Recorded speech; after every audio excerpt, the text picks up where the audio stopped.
I'm super excited for today's episode. We're going to take 3 Yu-Gi-Oh packs, 3 Pokemon packs, and we're going to take the best card from each one and fuse them together. It's the Booster Pack Art Challenge. Let's bring these illustrations to life.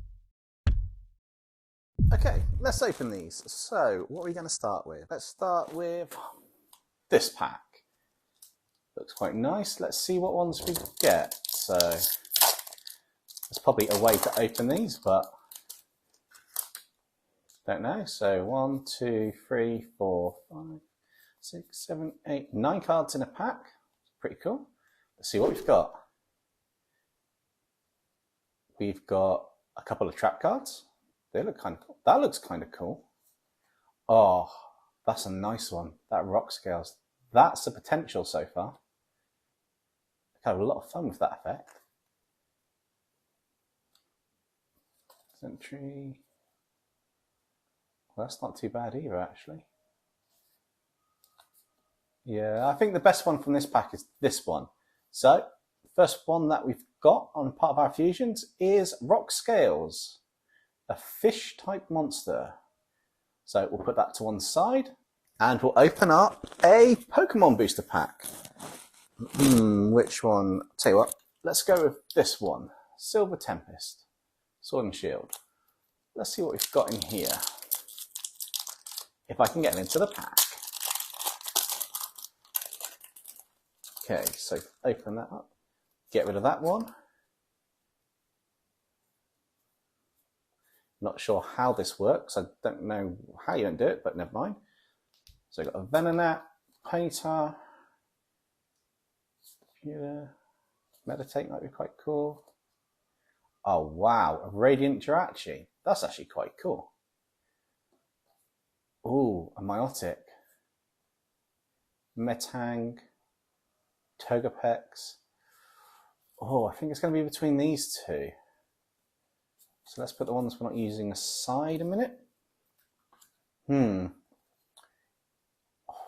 Which one should we do? I think... Yep, MIlotic. They're both sea creatures, but I think we're going to have to go with these two. So our first one's going to be a fusion of MIlotic and Rock Scales. First up, we have MIlotic and Rock Scales. These two quite interesting ones, and they're winners from the first booster packs.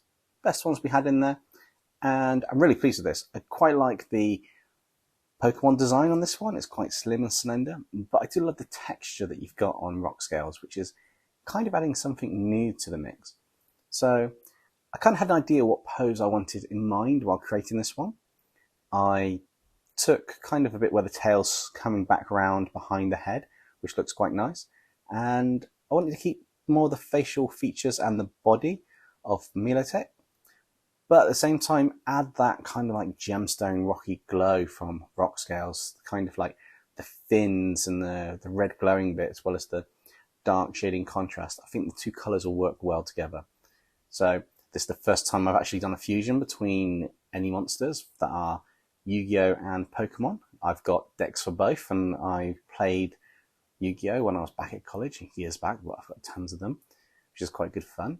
I'm a big fan of both series, so that's also good. But for this one, I decided the pose had to be quite, in a sense, dynamic and show off the best features. So wanted to keep, as I say, the main body being the same as the Pokemon, but take the Rock Scales kind of jagged, sharp edges and triangular shapes and that to break up the smooth lines.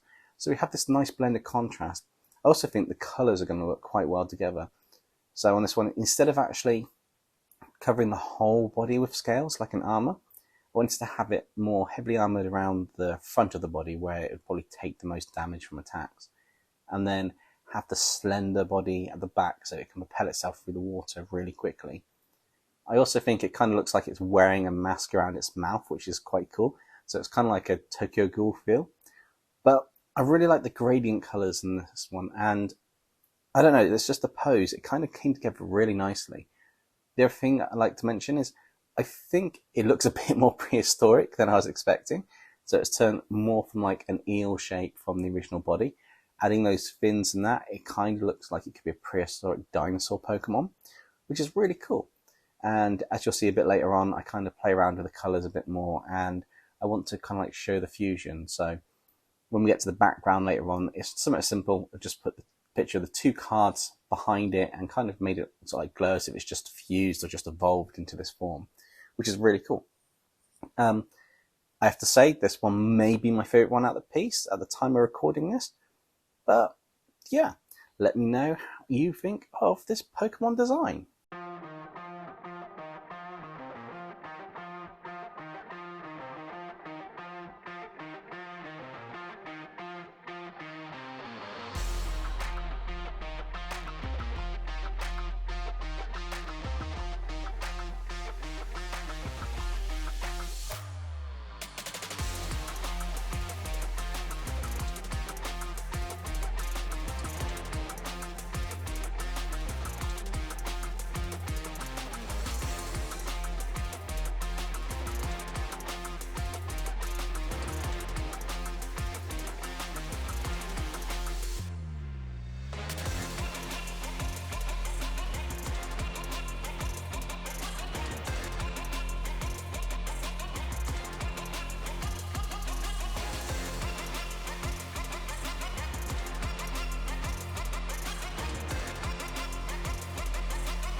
Okay, so next up, I'll open the Pokemon pack first for our second fusion.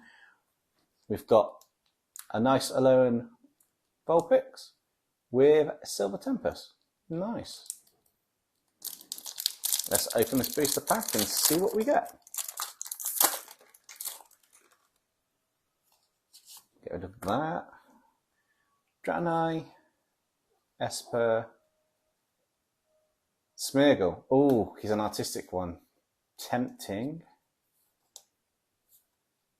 Wow. That's quite cool. Passimian. Is that Passimian?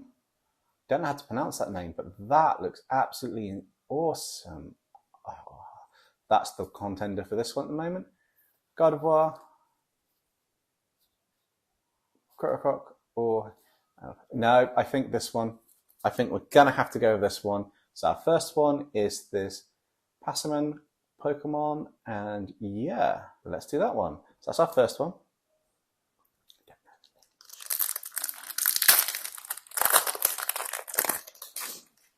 I'm going to apologise if I butcher any of the names on this, but you know, it's part of the fun. I just opened this one the wrong way round. Never mind.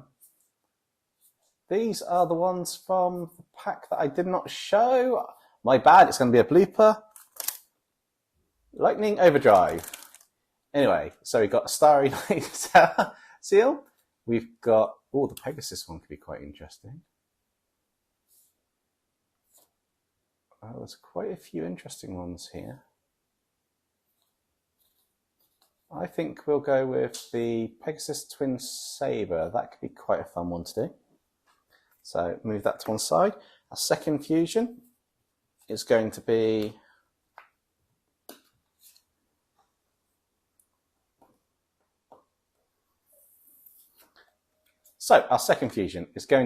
these two. So next up we have CW Pegasus Twin Saber and Passimian. I think I messed the name up talking about the booster bit, but hopefully I've got it right now. So these ones are quite cool, and I do like the contrast. I thought it was quite interesting to have two animal kind of creatures to fuse, which would be quite cool. I had an idea in mind going into this. I wanted to have kind of like a throwing pose for that almost coconut shaped fruit, or whatever Passimian's got in its hand. And of course the card mentions throwing coach, so I thought that'd be awesome for the pose. It adds a bit more dynamic element to it. And I was kind of thinking, how could I fuse the horse and a monkey together? It's basically a giant monkey and a horse. Then I thought, why not make it a kind of beast-type centaur? I've never drawn a centaur before on the channel, and even though I've drawn something similar to a horse before, I've never actually combined it.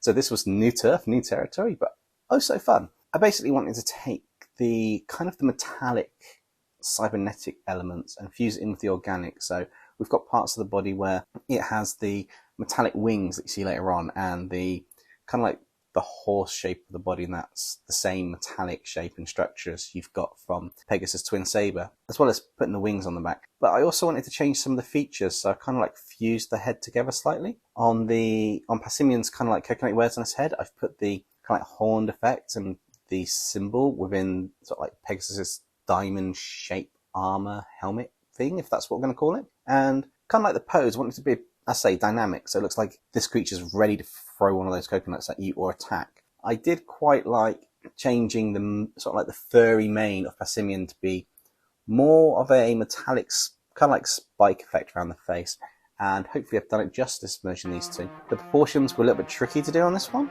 It did take a little while sorting it out and merging it in. Perhaps the upper body could be made a bit larger, but it also depends on the pose, because it looks like it's kind of, the idea was kind of leaning towards you a bit, ready to throw, with the main body at the back, just stabilising it. Of course, being a horse, it's now got 4 sets of feet to stand on, so quite a bit of horsepower, if you pardon the pun. But all in all, the colours for this had a nice contrast. Dark browns and greens used for Passimian, and the kind of like metallic silvers and gold used on Pegasus twin Saber. I really like how this one came out.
Okay, I'm going to open the Yu-Gi-Oh pack first and make sure I actually show it this time, because yeah, bloopers, here we go.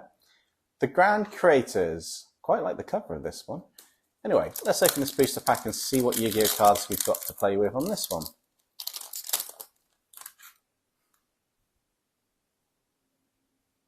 Ooh, that's an interesting one.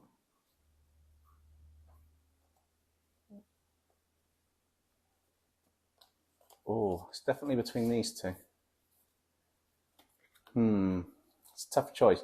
Go with something that's like a dragon riding thing, or go with a guy that looks like he's got a sniper gun and wings. I think I'll go with the dragon one. Dragons are always a favourite, and if we've got a dragon, I've got to do it. So the first one is going to be Dracoback, the rideable dragon. Our Pokemon booster pack is the Lost Origin. So let's see what happens with this one.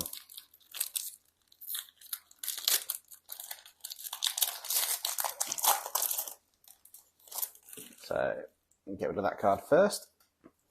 Turn these around. Lickitung, Slugma, Clefairy, Apom, Spinarak, Clefable, a Zoroark. Ooh, that's quite cool. A Carbink and a Nuzleaf. Ooh. Carbink or... I think we'll go with Zoroark. So I think for the final fusion, we're going to have these two. When I open these booster packs, I'm not going to lie, my eldest went absolutely insanely mental for the Pokemon card that I kind of picked at the end of this. It was the best one in the pack, and I kind of like the design more than anything else. Didn't realize it at the time, but it's probably the best V-Star in their opinion. However, it was a Zoroark V-Star Pokemon card, and I think it looks rather cool. It's got a nice blend of colours, which is really fun. So kind of like the pinks and the blends and the hairstyle on that, and I thought we could have a lot of fun with this card. As I said earlier when opening the packs, there's a dragon. If there's a dragon, I've got to do it. I mean, one of the things you guys love on the channel is dragons, and I love drawing them. But also, it is quite a fun design to do. So we've got Dracoback, the rideable dragon. And for this one, I kind of wanted to fuse them a bit more than just placing elements on the body. So even though I've taken a kind of pose based off the Zoroark V-Star pose in the card, and I wanted to keep that long hair and mane, I thought that was quite cool. I kind of added the elements, so we've got the kind of like the bluey teal colour skin over the whole body from the dragon element, and where the upper body is still more Zoroark in terms of the arms and the hands, but I put small set of the wings just to come out like the arms and the elbows a bit, just to give a bit more of a dragony feel. The tail kind of looks a bit more like a fish tail, and I noticed this in the sort of like Dracoback illustration. It looks like it's kind of like a fish-like dragon. It's got fins and that. So I wanted to incorporate these a bit more. I don't know if it's meant to be a floral design or not, but with this one I had a lot of fun with gradients. So to make this stand out, I kind of put more gradients in there and worked a bit more on the colour. If you want to go darker of a colour depending on which way you're going, wherever your colour is, always go towards the purples. So if you're in yellow, go towards the greens, the blues and the purples that way. If you want a cooler shadow, if you want a warmer shadow, then you obviously go towards the red. Same as any colour, you take it and you just shift a little bit along, which you'll see in the kind of like the time lapse on this one. Kind of wanted to make it sort of like a dynamic pose again, so we've got a dynamic shooting towards you pose. Kind of made the feet more dragon in appearance and put the fins on there. But I did like the contrast of the purpley pink colours, so I kept them around the neck in terms of the kind of like the fin-like foil pattern, and added the horn coming above the ear. I also wanted to, although the shape of the head is mainly Zoroark, I wanted to add the kind of like the spiky jawline that you get with the dragon designs, because that always looks cool. Yeah, I think this one looks really cool, and it came out really well. I'm torn which one's my favourite, and at this point it's literally between the MIlotic and rock scales, or this Zoroark and Dracoback. I think it's going to be a hard one to choose, but yeah, again, let me know what you think of this one in the comments below.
Well, these all came out really well, and I'm really pleased with them. I have to say, this was a lot of fun, and yeah, thank you for suggesting the Booster Pack Art Challenge. I also think, on the fusion note, Friday's video will be fusions as well. Got to do it, it'll be quite fun, and I've got a few ideas in mind. That being said, I didn't put any names of the characters for these fusion Pokemon Yu-Gi-Oh monsters, so here's a little challenge for you guys. Come up with a name for each of the illustrations and put them in the comments below on the video. The best names I'll pick, and we'll do something special. Also, just to let you know, in case you're wondering why I'm on this side of the room and not in the usual art desk corner for this final bit, kind of going through a little bit of a revamp of the studio, and I'm excited to show what that looks like once it's done. If you want to see another Booster Art Pack Challenge today, why not check out That Kind of Artistic Kids channel. They've done a fusion of 2 Pokemon, and it's come out pretty cool. So be sure to check that out. I'll put a link in the comments below or the description, one of the two. Head on over there. Anyway, that's all we've got time for today. Stay safe, everybody. Catch you next time.